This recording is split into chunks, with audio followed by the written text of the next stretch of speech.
कहते हैं कि बुरे वक्त में जब आपके पास हारने की ऑप्शन भी ना हो, तो जीतने की शुरुआत वहीं से होती है। तब इंसान बहाने नहीं, रास्ते ढूंढना सीख जाता है। ऐसा ही हुआ मेरे दोस्त अजय के साथ। आज से करीब 35 साल पहले हम 10th क्लास तक इकट्ठे पढ़े थे। अजय एक चीयरफुल पर रिजर्व नेचर का सेंसिटिव लड़का था। ज्यादा लाइमलाइट अवॉइड करता था। सब कुछ ठीक चल रहा था उसकी लाइफ में। +2 के बाद बीएससी कर रहा था कि सेकंड ईयर में अचानक उसकी इकलौती एल्डर मैरिड सिस्टर की अननेचुरल डेथ हो गई। जस्टिस के लिए परिवार कोर्ट केसेस में ऐसा उलझा कि उसकी पढ़ाई छूट गई। बहुत पैसा लग गया। मेंटल डिस्टरबेंस की इंतहा हो गई। महीनों बाद बिना जस्टिस के ही जब परिवार ने सब कुछ किस्मत पर छोड़ दिया और बिखरी जिंदगी को समेटने की हिम्मत जुटाई, तो घर वालों ने अजय को बीएससी रिज्यूम करने के लिए कहा। बीएससी में तब तक ना उसका इंटरेस्ट बचा था ना हिम्मत। पर चूंकि उसकी दिली ख्वाहिश थी कि कुछ क्वालिफिकेशन तो हो, तो अजय ने थोड़ी देर बाद कॉरेस्पॉन्डेंस बीए में एडमिशन ले ली, दोबारा फर्स्ट ईयर में।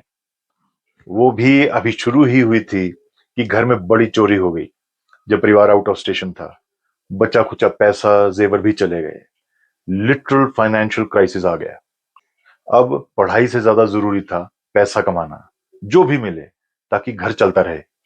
अजय के पापा रिटायर हो चुके थे, पर उनकी पीएफ सेविंग्स वगैरह सब कोर्ट केस और चोरी में जा चुके थे। अजय के पास अब सिर्फ 12वीं का सर्टिफिकेट था और टुकड़े टुकड़े कॉन्फिडेंस। उसकी मदर को कुछ बुटीक चलाने का एक्सपीरियंस था, सो इधर उधर से कुछ पैसे अरेंज करके उन्होंने पंचकूला में 16 सेक्टर मार्केट में 10 बाय 8 फीट का एक छोटा सा पार्टीशन केबिन किराए पर ले लिया और ड्रेस मटेरियल एसेसरीज का काम शुरू किया। उससे कुछ आई चलाई शुरू हो गई।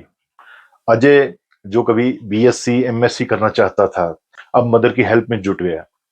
उसने दुपट्टों को पीको करना और लेडीज ब्लाउज की तरपाई करना सीख लिया। कुछ सोचने का, ईगो का कोई स्कोप नहीं था। ना टाइम था सोचने का, ना एनर्जी बची थी। 3 साल सर नीचा करके वो बस काम में लगा रहा, मदर के साथ मिलकर। धीरे धीरे घर का खर्चा चलने लगा। इसी दौरान रिश्तेदारों ने प्रेशर डालकर उसकी शादी करवा दी। जिम्मेदारी बढ़ी तो कुछ हाथ पैर और मारने की जरूरत महसूस हुई उसको। अजय ने वो छोटा केबिन छोड़कर एक बेटर विजिबिलिटी वाला दूसरा प्रॉपर सिंगल केबिन किराए पर ले लिया, और इससे उसको कुछ और काम मिलना शुरू हो गया।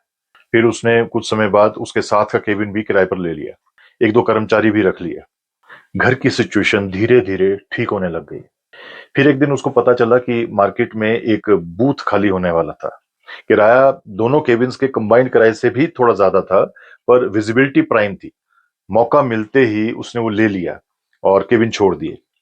मार्केट में बूथ की बेटर विजिबिलिटी होने की वजह से काम नो डाउट बढ़ने लगा, पर चूंकि किराया भी ज्यादा था, सो कुछ एक्स्ट्रा इनकम के लिए अजय ने एक second hand refurbished photostat machine खरीद ली और बूथ के बाहर ही बरामदे में एक टेबल पर लगा दी। एक एक दो दो रुपए में पर पेज फोटोस्टेट शुरू कर दिया उसने। साथ बुटीक का काम भी चलता रहा। एक्चुअली वहां आसपास हरियाणा गवर्नमेंट के कई ऑफिस थे और डॉक्यूमेंट फोटोस्टेट करने की काफी जरूरत पड़ती थी, डिमांड थी। फिर एक दिन पता चला कि पास के एक गवर्नमेंट ऑफिस में फोटोस्टेट ठेके के लिए टेंडर निकले हैं। कोई पर्सन उसके पास फोटोस्टेट करने आया था जिसने ये खबर दी, तो अजय ने भी वो टेंडर भर दिया। पर उसको वो टेंडर नहीं मिला, क्योंकि किसी और ने कम रेट कोट कर दिया था। पर जिसको टेंडर मिला था, कुछ ही दिनों बाद उसने काम सरेंडर कर दिया। ऑफिस वालों ने अजय से जब पूछा कि क्या वो उसी रेट पर काम कर सकता है, तो अजय ने मौका देखा और तुरंत हाँ कर दी। हालांकि मार्जिन बहुत कम था। उसको उसी ऑफिस में एक छोटा सा कमरा दे दिया गया फोटो स्ट्रीट मशीन लगाने के लिए।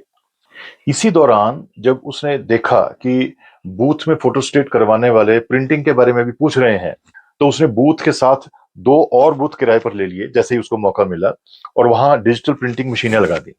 डिमांड के बारे में उसकी ये जजमेंट सटीक निकली। काम चल निकला। शुरू में उसने मदर के साथ वो काम शुरू किया था जो उनको आता था। अब वो एक्सपेंशन वहां कर रहा था जहां डिमांड थी। धीरे धीरे प्रिंटिंग का काम और आने लगा और फोटोस्टेट के काम को भी ओवरटेक कर गया। काम और बढ़ा तो डिमांड के हिसाब से बिजनेस एक्सपेंशन का मौका देखते हुए उसने तीनों बूथ छोड़कर मार्केट में ही एक पूरा शोरूम ले लिया, ग्राउंड फ्लोर और उसकी बेसमेंट। और जरूरत के हिसाब से वहां high speed digital printing machines लगा दी। कुछ लोन लेकर, कुछ एम्प्लॉयज भी रख लिए। उसकी कैपेसिटी और क्वालिटी की बदौलत गवर्नमेंट और प्राइवेट काम दोनों बढ़ने लगे। काम और बढ़ने लगा, लार्ज स्केल ऑर्डर्स आने लगे।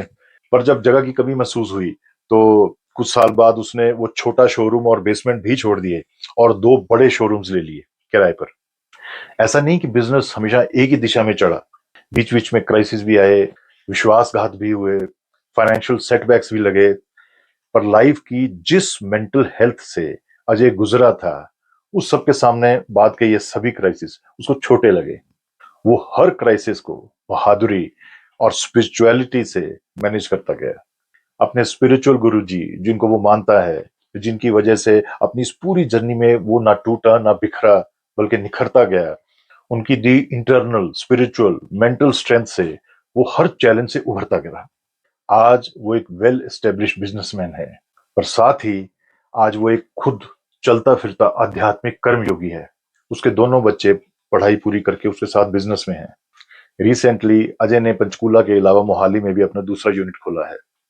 आज वो एमबीएस के लिए क्लासिक एमएसएमई केस स्टडी है, पर उसको आज भी एक छोटा सा मासूम मलाल है कि वो +2 पास है, बीएससी नहीं कर पाया। पर इस सब की भरपाई उसकी स्पिरिचुअलिटी कर देती है। वो कहता है कि उसको लगता है कि जीवन का वास्तविक उद्देश्य आत्मज्ञान है, सेल्फ एनलाइटनमेंट। एक बड़ी अजीब बात वो मुझसे अक्सर कहता है कि अगर मौका मिले तो मैं अपना पूरा जीवन मौन में जीना चाहता हूं। इंसान जिंदगी में कौन सी डिग्री करने घर से निकलता है और ऊपर वाला संघर्ष की स्याही से किस पीएचडी की थीसिस लिखवा देता है। Thank you so much. God bless you.